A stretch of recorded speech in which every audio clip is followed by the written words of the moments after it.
Hello, beloved. This is your sister Evangelist Marie, and this is our 185 day into our Bible reading in 365 days.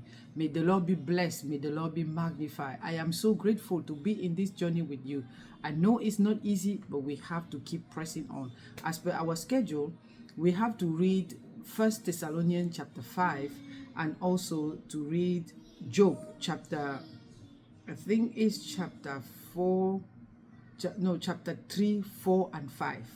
3, 4, and 5. Let us dive into it. In First Thessalonians chapter 5 is about the day of the Lord.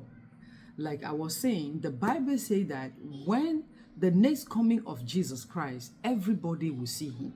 So it's not something that it will be secret, but he will come sudden with no announcement. The Bible says like a thief in the night. And if the owner of the house knew the time that the thief will come, they will prepare to guide their house. But nobody is aware when the thief will show up. So that's the way that our Lord Jesus Christ will come back. So every day might be the day. Every day might be the day. So you need to get ready.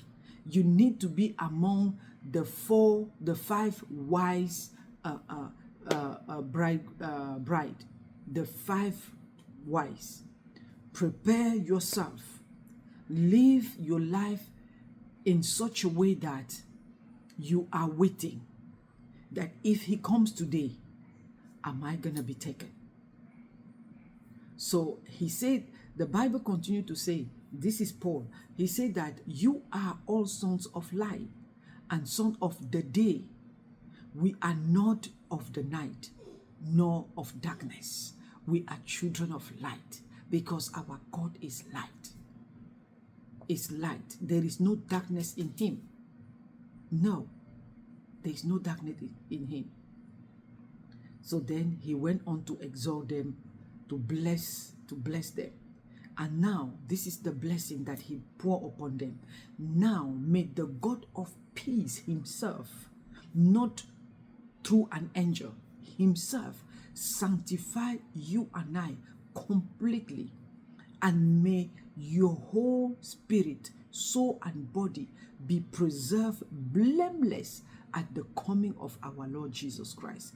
He who calls you is faithful, who also will do it for us. He who called us is faithful. Being sanctified by your strength, you cannot.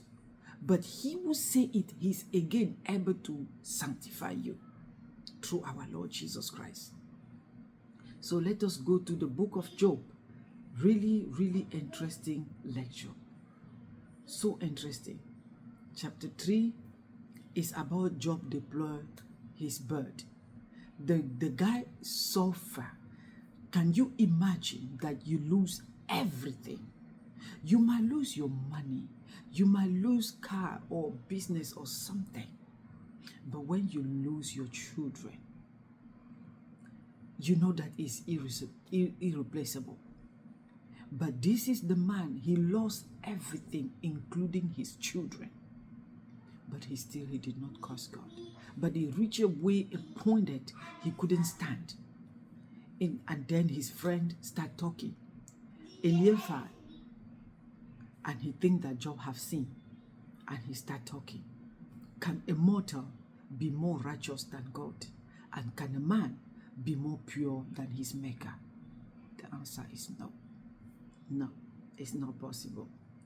If he put no trust in his servant, if he charges his angels with error, how much more does who dwell in houses of clay, whose foundation is the dust, who are crushed before a moth? They are broken in pieces from morning till evening. And then the great one came from chapter 5, Eliphaz, and he is saying that Job is chastened by God.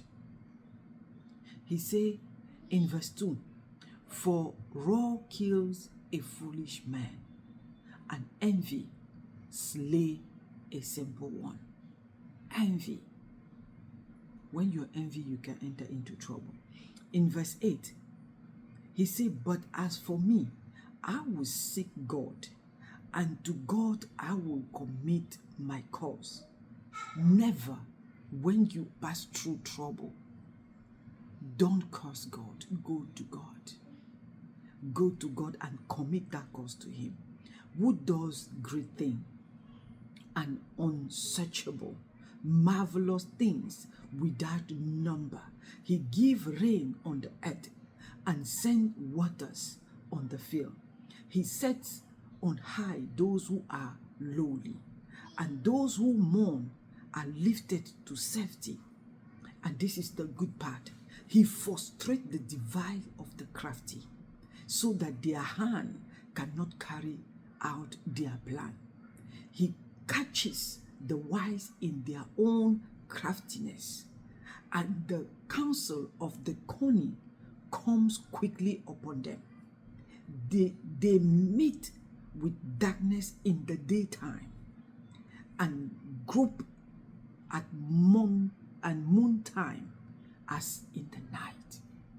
This is the God that we can trust, that you can bring your cause to him, because he is able, and he is more than able.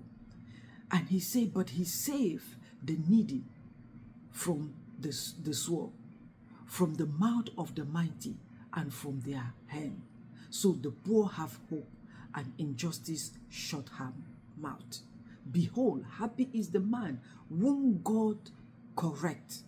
Therefore, do not despise the chastening of the Almighty, for he bruises, but he binds up. He wounds, but his hand make whole. He shall deliver you in 6 trouble. Yes, in 7 no evil shall touch you. In famine he shall redeem you from death, and in war from the power of the sword. And this is the caveat in 22. You shall laugh at destruction and famine, and you shall not be afraid of the beast of the earth, for you shall have a covenant with stones of the field, and the beast of the field shall be at peace with you. What are you scared of? That's why I usually say, know God by yourself through his word. When you know God, when you know his word, you stand upon that word and you will never be shaken. It doesn't mean that you will not face trouble. It doesn't mean that you will not face tribulation. It doesn't mean that you will not feel hatred. But those that know their God, you will stand still. You will not be shaken. You will know that it's for a while. It's just for a time. You are passing through. You are not going in, but you are passing through the problem. And you trust the one that called you. And you will never, never, never be let down.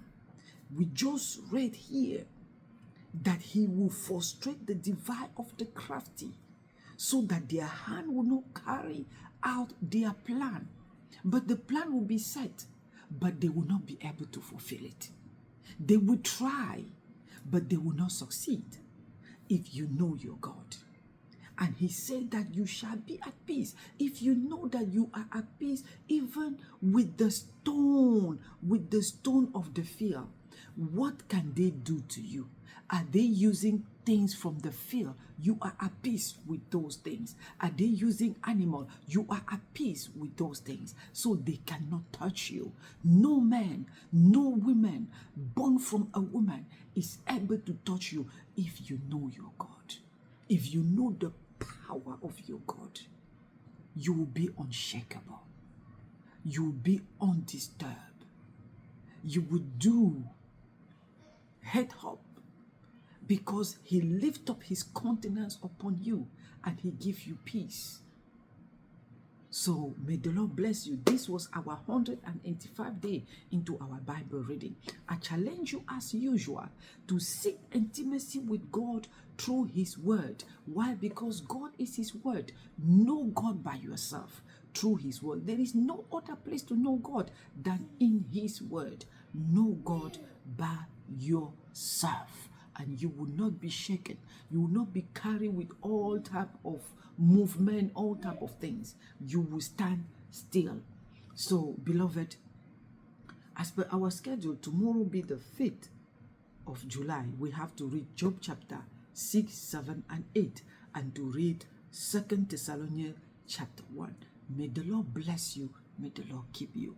May the Lord let his face shine upon you and be gracious to you. May the Lord open his countenance upon you and give you peace. Shalom.